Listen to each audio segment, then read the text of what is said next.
Alors mesdames, mesdemoiselles et messieurs, chers camarades et tous les abonnés sur Martino Officiel, bonsoir une fois de plus ou bonjour et bienvenue.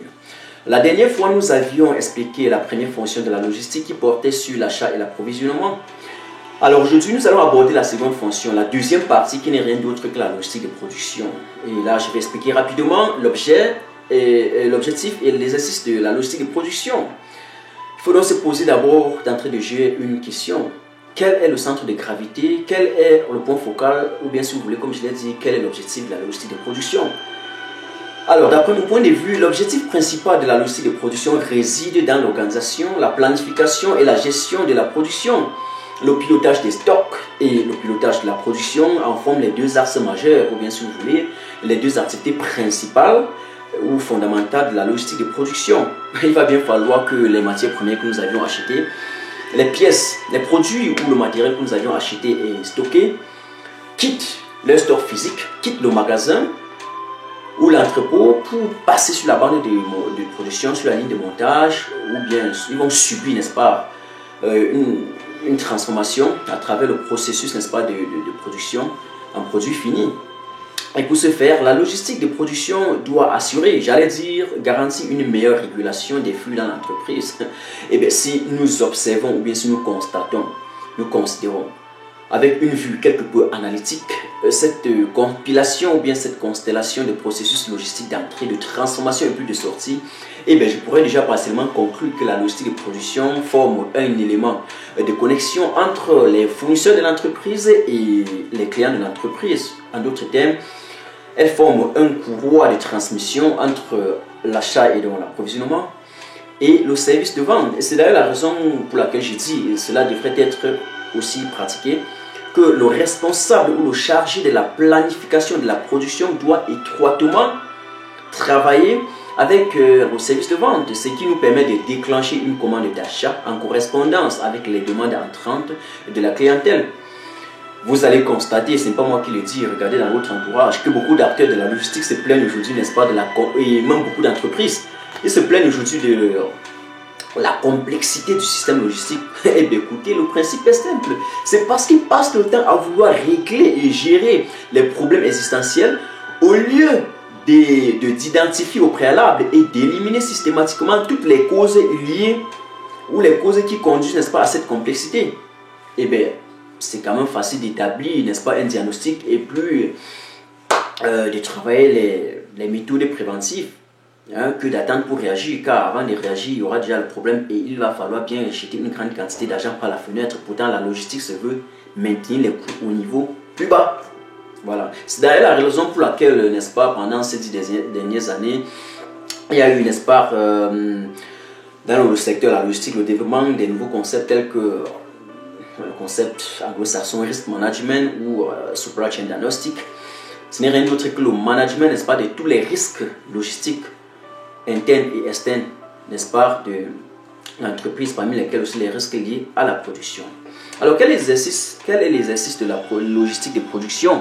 Je dirais, avant de parler de son exercice, que la logistique de production est une activité essentiellement opérationnelle. C'est une activité qui émane du domaine opérationnel, n'est-ce pas, de l'entreprise, même s'il faut au préalable réfléchir sur certaines questions d'ordre stratégique, n'est-ce pas, ces questions d'ordre stratégique qui pourraient avoir une perspective à court, à moyen ou à long terme. Oui, parlant de la perspective à long terme, il s'agit tout simplement, je dis principalement des grandes entreprises, et surtout les multinationales qui ont parfois, n'est-ce pas, un portefeuille déjà un peu plus large et qui veulent élargir et multiplier les filières. Bon, vu sur cet angle, il y a quand même lieu de réfléchir déjà, n'est-ce pas, sur la planification de la nouvelle structure, l'emplacement et la disposition, n'est-ce pas, de l'usine. Mais ça, c'est un autre cas.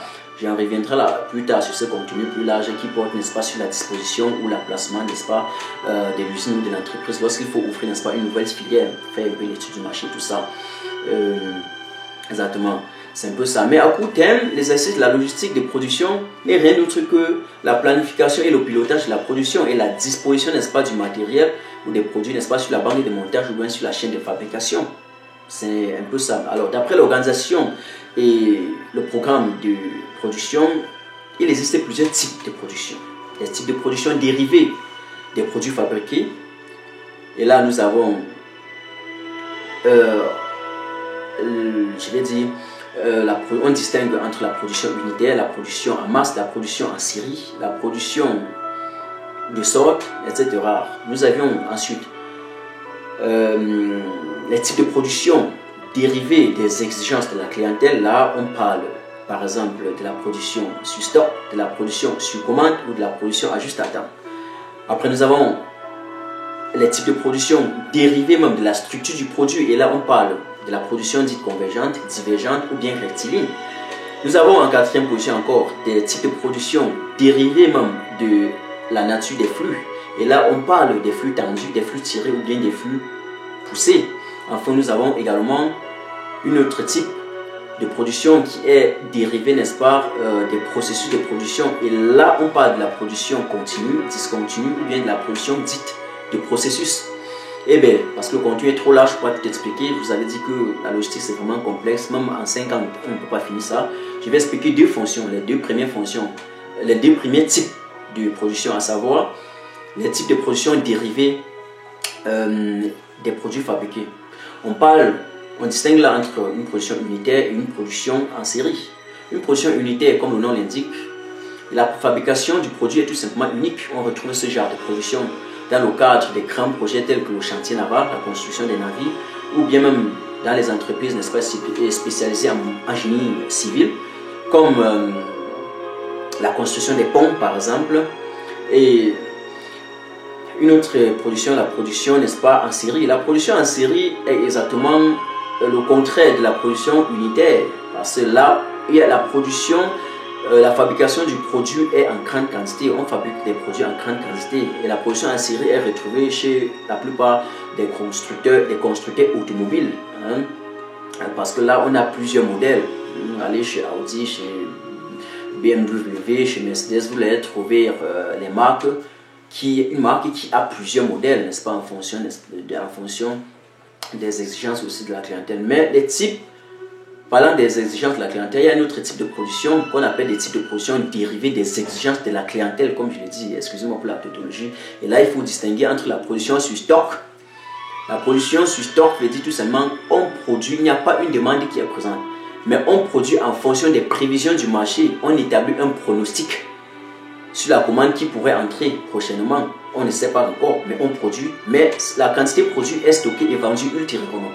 Le contraire de la production sur stock, c'est ce qu'on appelle, en anglais, la production sur stock, c'est exactement make to stock, comme on le dit. Le contraire, c'est make to order, c'est-à-dire la production sur commande. On ne produit que la quantité qui est commandée par la clientèle. C'est d'ailleurs la raison pour laquelle la plupart des constructeurs automobiles ou même ne montent des voitures, ne construisent des voitures que sur commande. C'est un peu ça. Beaucoup, vous allez aller chez BMW ou chez Peugeot ou bien sur Toyota et ils sont en train de construire des voitures. Ce sont des commandes qui sont passées, ils vont livrer même dans 2, 3, 4, 5 ans. C'est un peu ça. On ne peut pas quand même construire des voitures pour stocker, parce que déjà plus le temps passe, plus ils perdent, n'est-ce pas, ils perdent en valeur. Il faut aussi considérer ça. On achète des voitures en fonction de l'année de construction. Ok, c'est un peu ce que je voudrais dire. Il y a également un autre type de construction, de production qu'on appelle la juste à temps, just in time production. Les entreprises adaptent cela à cause, n'est-ce pas, de la pression de la clientèle. Ils essaient, n'est-ce pas, d'approvisionner, d'acheter les pièces, et ces produits sont livrés directement au moment de la production. On peut parler de line production. On va passer un peu de ce just in time production à line production. On livre directement au moment de la production, ce qui permet de respecter le délai de livraison. Et lorsqu'on a respecté le délai de livraison, on gagne la fierté de la clientèle. L'entreprise est aussi fiable et efficace, et puis on augmente la performance de la logistique. Mesdames et messieurs, voilà en quelque sorte ce que je voudrais vous dire en ce qui concerne la fonction de production. Mais la logistique est tellement large, je vais toujours vous dire, mon objectif c'est de regrouper et d'essayer de vous donner une vue panoramique. Hein. Vous voyez, vous percevez un peu les grands thèmes, sur quoi les grands axes de la logistique. Et puis lorsque vous faites vos recherches, cela pourrait bien vous aider, vous orienter, n'est-ce pas, dans vos recherches. Alors, comme d'habitude, aimez et partagez. La prochaine fois, nous allons attaquer la troisième fonction de la logistique, qui est rien d'autre qui est la fonction de distribution. Parce que j'avais déjà parlé qu'après avoir acheté, approvisionné, on produit. Après la production, il faut bien distribuer. Mesdames et messieurs, je vous aime. Sur ce, passez un bon week-end, passez une bonne semaine. Aimez et partagez. Restez surtout connectés.